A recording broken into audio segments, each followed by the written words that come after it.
Ergan hidhamee waggaa 5 ol ta'eera. Yakki raawwattan jedhamne daangaa cabsinee biyyattii seenuudha. Amma garuu ana dabalatee lammiilee Itoophiyaa 47tti du'ii murtaa'eera. Gaafa jalqabaa du'a nutti murteessan hin amanneen ture. Guyyoota muraasaan dura namoonni lama nu biraa baafamanii ajjeefamaniiru. Poolisiin yeroo xalayaa qabatee dhufu nu keessaa eenyuun ajjeesuuf jennee dhiphanna. Baasiin Itoophiyaa dhufee nu gaafatee hin jiru. Mootummaan Itoophiyaa nuuf haa qaqqabu. Kun jecha lammiilee Itoophiyaa Saawudiitti du'iitti murtaa'ee guyyaa du'aa eeggataa jiranidha. Godaantonni lammiilee Itoophiyaa ta'an kibba Saawud Arabiyaatti duutiitti murtaa'e mana hidhaatti argaman mootummaan jidduu galee lubbuu isaanii akka oolchuuf gaafatan. Bal'ina isaa isin biraan geenya.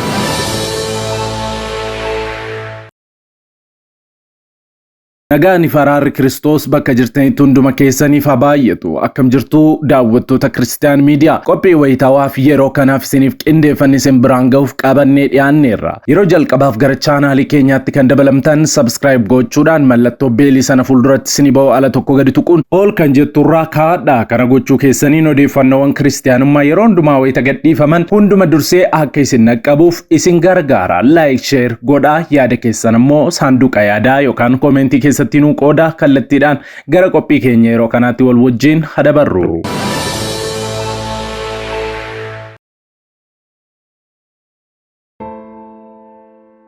Viidiyoo kana like gochuudhaan jalqabaa.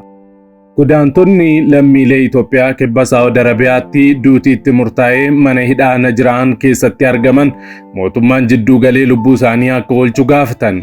Mana hidhaa sana keessa hanga ammaatti lammiileen Itoophiyaa lama humnoota Saawudiitiin ajjeefamuu fi kan hafanis du'a isaanii eeggataa jiraachuu kanneen duutiitti murtaa'e lama BBC'tti himaniiru. Lammiileen Itoophiyaa duutiitti murtaa'e mana hidhaa keessatti argaman kunneenis gara 47 akka ta'an bilbilaan BBC'tti himaniiru.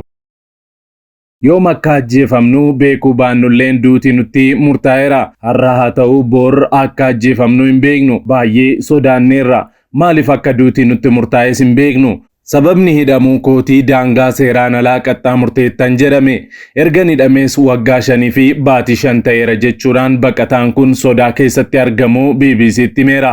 Yoo duutiitti murtaa'uu dhugaa ta'e jedhanii akka hin yaanne kan dubbatan baqataan kun torban darbee hidhamtoonni lammii Itoophiyaa lama ajjeefamuu isaanii hordofee carraan keenyas du'a akka ta'e barrees jira.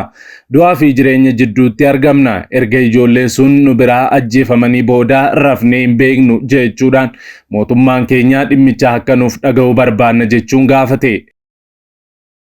Waa'ee hidhamtoota Itoophiyaa achitti argamanii ilaalchisee baasiin Itoophiyaa achitti argamu nu gaafate hin beeku jechuudhaan himeera. Lammiin Itoophiyaa mana hidhichaatti duutiitti murtaa'e kan biraas miirri mana hidhaa kana keessa jiru kan nama dhiphisuu fi nama sodaachisuudha sodaanneerra jedheera. Poolisiin waraqaa qabatee gara mana hidhichaa yeroo dhufu hundaa nu fudhachuuf jennee sodaanna. Galgalas ta'ee ganama yoo dhufan ni naana. Amma du'a eeggataa jirra. Homaa gochuu hin dandeenyu. Du'uun keenya waan hin oolledha jechuudhaan gadda cimaa keessa ta'ee dubbateera. Hedduun isaanii kan duutiitti murtaa'e balleessaa maleedha kan jedhu namni kun mootummaan Itoophiyaa mootummaa Saawudii waliin dubbatee akka isaan baraaru gaafateera. Baqattoonni kunneenis gara maatii isaaniitti bilbiluudhaan mootummaan Itoophiyaa aangawoota mootummaa Saawudii waliin akka dubbatu dhiibbaa akka taasisaniif gaaffii akka dhiyeessan dubbachuu himaniiru. Namni BBC'tti bilbilaan himee hidhamtoota keessaa tokko ta'e kun gara biyyaatti bilbilee maatii keenyaan mootummaa Itoophiyaa bira deemuudhaan mootummaa Saawudii waliin akka dubbataniif nu gaafatanii turan. Akka waliin haasa'anis waadaa yoo galaniif maatiin deebi'an. Akka furmaata argannu maatii keenyaaf waadaa seenanii turan. Garuu nuti furmaata hin arganne jedhan. Itti dabaluudhaanis namoonni baay'een duutiitti murtaa'eera hanga ammaatti. Lammiileen Itoophiyaa lama nu biraa fudhatamuudhaan ajjeefamaniirus jedhaniiru. Qoricha sammuu adoochuu galchitan jedhamaniiti kan hidhaman. Mootummaan Itoophiyaa jidduu seenee mootummaa Saawudii waliin dubbatee nu haa baraaru kan himataman sobaanidha badii malee ajjeefamanii jiru jechuudhaan BBC'tti himaniiru. Haala akkasiitiin adabbii du'aa raawwachuun waan haaraa eegalame ta'uu kan ibsan baqattoonni BBC'n dubbise kunneen kanaan dura adabbii du'aa kan hojiirra oolfamu kanneen ajjechaa namaatiin himataman qofarrattis jedhaniiru. BBC'n adabbii du'aa raawwatame kana ilaalchisuun yakka akkamii raawwatanii akka ta'e adda baasuudhaaf hangaa'ota Saawudii irraa mirkaneeffachuu hin dandeenye. Saawud Arabiyaatti qoricha sammuu namaa hadoochuun walqabatee ajjeechaan manneen hidhaatti raawwataman dabalaa dhufuun yaaddoo akka itti uume dhaabbilee mirga namoomaa falman keessaa tokko kan ta'e marsariitii Cairo Institute for Human Rights baatii fulbaanaa keessaa ibsa baaseen waamicha taasiseera. Dhaabbileen kunneenis mana hidhaa Saawudii Taabuk keessatti hidhamtoonni dhibbaan lakkaa'aman lubbuu isaanii balaarra jiraachuu ibsee kan ture yoo ta'u, amajjii darbeerraa kaasee sirreeffamtoonni 8 du'aan adabamuu ibseera. Biyyattii guutuu keessatti ammoo namoonni 42 daddabarsa qoricha sammuu namaa hadoochaniin walqabatee adabbii du'aa irratti raawwatamuun ibsameera. Dhaabbileen mirga namoomaatiif falman ministeera dhimma biyya keessaa Saawudii wabeeffachuudhaan barreeffama maxxanseen ammaan tana namoonni qoricha sammuu namaa hadoochuun walqabatee du'aan adabamaa jiran lammiilee Itoophiyaa, lammiilee Masir, lammiilee Sooriyaa, lammiilee Sudaan, lammiilee Yemanii fi lammiilee Naayijeeriyaati jechuudhaan ibseera. Saawud Arabiyaan namoota du'a itti murteessitee ifatti beeksisuu baattulleen kan qoricha sammuu namaa hadoochuu tana waliin wal qabate himannaan irratti banamee dhibbaan lakkaa'aman lammiilee biyyoota garaagaraa hidhaa irratti argamu. Biyyumti kun kana jechuun Saawud Arabiyaan namoota qoricha sammuu namaa hadoochan walqabatee himannaan irratti dhiyaate du'aan adabuu bara 2020 dhaabdee turte. Waggaa lamaan dura ilmi mootii Muhammad bin Salmaan adabbiin du'aa yakka ajjeechaa qofaadhaaf hojiirra akka oolfamu ibsanii ture. Haa ta'u malee baruma sana baatiiwwan muraasaan booda Saawudiin osoo sababii homaatuu hin kennin namoota qoricha sammuu namaa hadoochuun walqabatee himataman adabbiin du'aa akka irratti raawwatamu taasisuu eegalte. Dhaabbileen mirga namummaa akka barreessanitti amajjii darbeerraa kaasee adabbiin du'aa parsantii 72 guddateera jedhaa jiru. Torbanoota dhiyoo keessaa baqattoonni lammiilee Itoophiyaa adabbiin du'aa irratti raawwatamuu ilaalchisee yoo odeeffannoo qabatamaan jiraate jedhee BBC'n dhaabbilee mirga namummaa falman gaafatulleen hanga ammaatti odeeffannoon akka isaan hin qaqqabne ibsaniiru. Dhimma lammiilee Itoophiyaa kana ilaalchisuun kibxata onkoloolessa 8 2024 irraa kaasee ministeerri dhimma alaa Itoophiyaa bilbilaa fi barreeffamaan deebii argachuuf yaaliin taasisan hin milkoofne.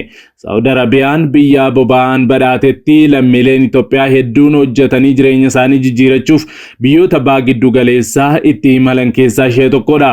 Haa ta'u malee mootummaan Saawud Arabiyaa yeroo garaagaraatti eeyyama jireenyaa fi hojii hin qaban jechuudhaan lammiilee Itoophiyaa hedduu haala baay'ee rakkisaa ta'ee fi manneen hidhaa namoonni itti baay'atan keessatti hidhaa jiraachuu gabaasaa turuun keenya ni yaadatama.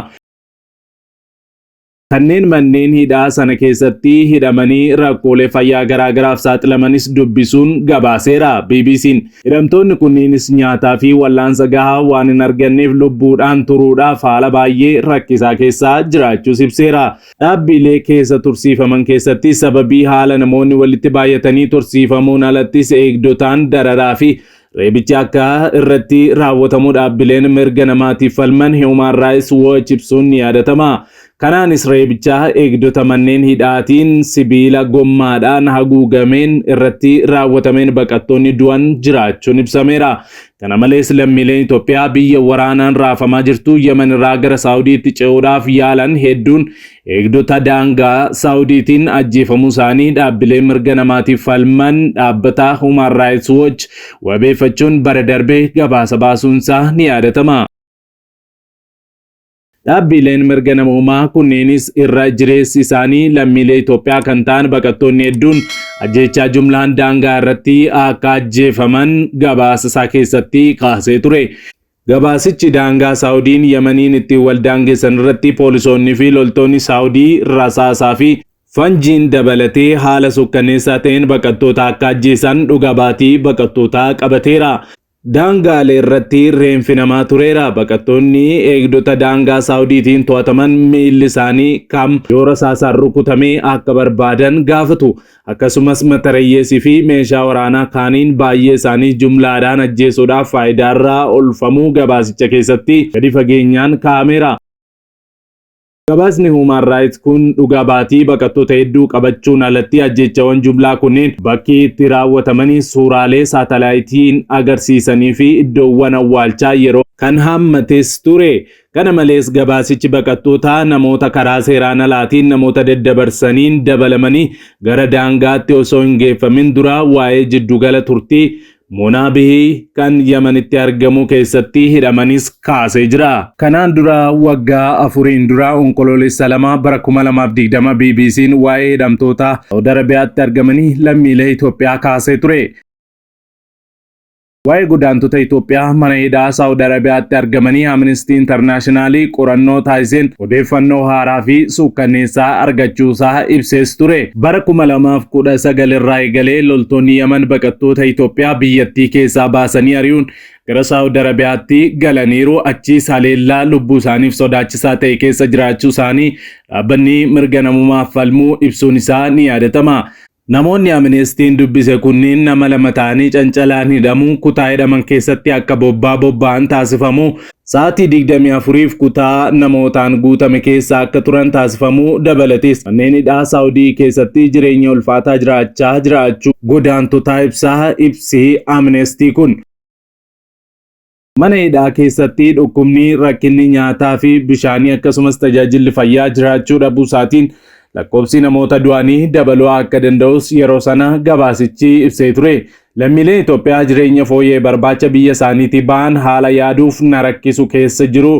Isaanis dhukkubaa fi du'aan marfamanii waan jiraniif yoo xiqqaate baqattoonni 2 of ajjeesuuf yaalii taasisanii turan jechuudhaan dhaabbatichi gorsituu dhimma baqattootaa kan ta'an Meerii Feristee itti himaniiru. Dabalataanis haala suukkanneessaa kana keessatti dubartoonni ulfaa dhalattuun akkasumas daa'imman jiraachuu fi daa'imman du'an jiraachuu akka dhaga'anis dubbataniiru. Mootummaan biyyattii baqattoonni dabalataa du'uu isaanii dura haalli mana hidhaa jiru akka fooyya'u taasisu akkasumas baqattoota jumlaan hidhamanii argaman saffisaan akka gadhiisu gaafannas jedhaniiru. Amnesty Internationalin dabalataanis mootummaan Itoophiyaa bakka mootummaan Saudi baqattoonni yeroodhaaf akka turan taasisee akka fooyya'uuf dhiibbaa uumuu akkasumas baqattoota gara biyya isaaniitti deebi'uuf eeyyamamoo ta'an saffisaan gara biyyaatti deebisuu fi karaa hawaasatti ittiin makaman mijeessuu fi qabaa jedhanis jiru.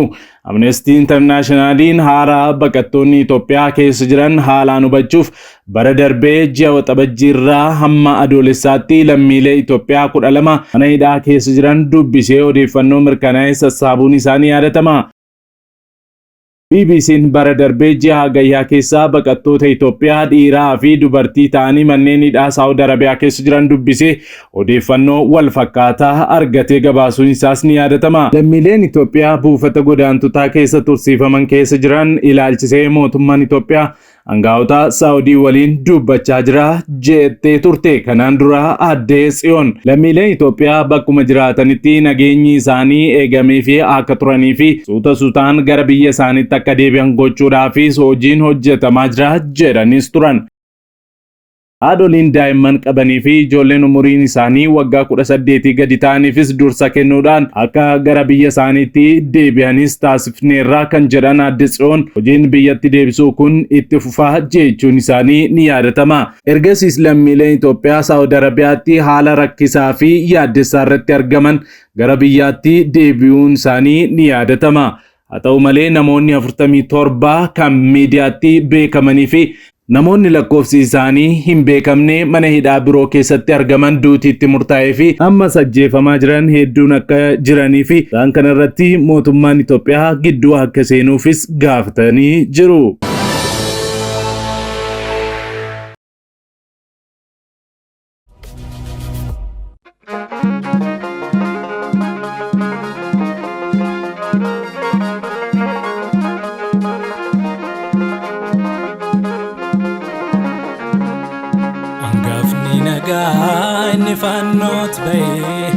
Angafni nagaa inni fannootti bahee du'ee yoomachi nafee du'aa ka'ee. Angafni nagaa inni fannootti bahee angafni nagaa inni fannootti bahee du'ee yoomachi nafee du'aa ka'ee. Angafni nagaa inni fannootti bahee angafni nagaa inni fannootti bahee.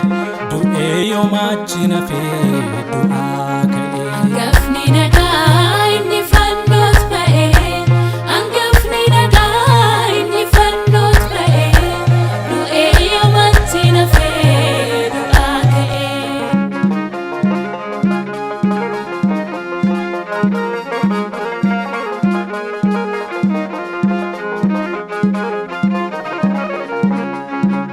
du'aa keenya du'e ofii fudhate gatii cubbuu keenya hunduma fiite qomoo ormaa turre ni nu filate lammiilee waaqarra nu dabalate olaaraaraati Yesuus olaaraara isa fannoo baate dhiibee garaa olaaraaraati Yesuus olaaraara isa fannoo dhiibee garaa olaadhifamaati Yesuus olaadhifamaa karaa isaatiin jireenyatu olaadhifamaati Yesuus olaadhifamaa karaa isaatiin jireenyatu argamaa.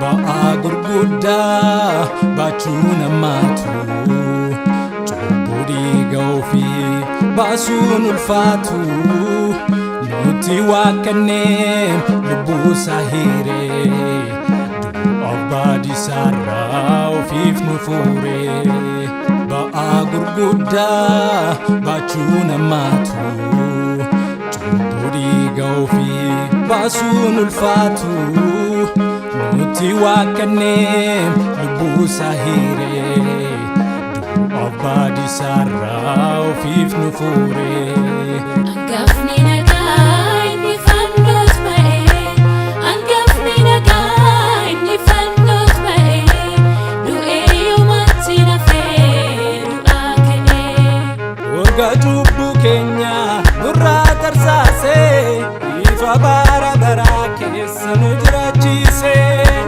hangafni nagaa inni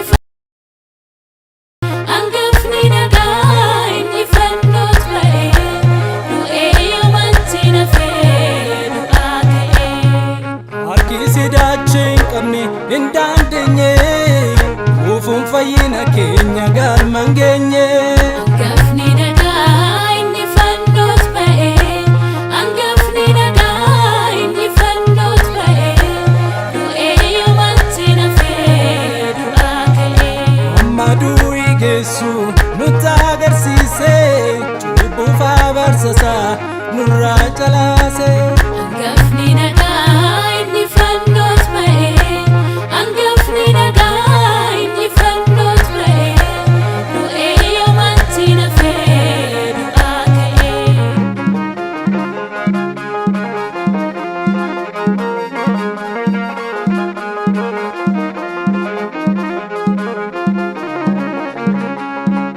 inni fedhu kanni keenya bitaamnee garboomuun keenya cubbuu fi adaba isaarraa Yesuusin qabanne tolraa inni fedhu kanni keenya bitaamnee garboomuun keenya cubbuu fi adaba isaarraa Yesuusin qabanne tolraa olaaraaraati Yesuus olaaraara isa fannoo baate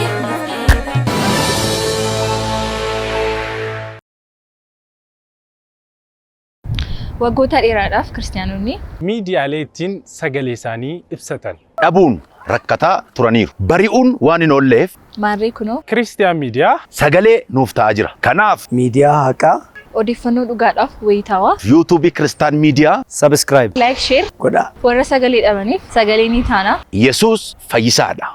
Egaan daawwattoota Kiristiyaan miidiyaa qophiin yeroo kanaaf siniif qindeeffannee kanneen hanga ammaatti daawwattanidha. Yeroo jalqabaaf yookaan qophii keenya walakkaatti gara chaanaalii keenyaatti kan dabalamtan subscribe gochuudhaan mallattoo beelii sana fuulduratti sinii ba'u ala tokko gadi tuquun ol kan jettu irra kaawwachuu akkasumas like share gochuun saanduqa yaadaa keessatti immoo yaada keessan nu kaa'uu hin dagatina. Sa'aatii muraasaa booddee odeeffannoo haaraaf gara biraatiin hamma deebinee ol arginutti turtii gaarii siniif haa ta'u nagaan tura.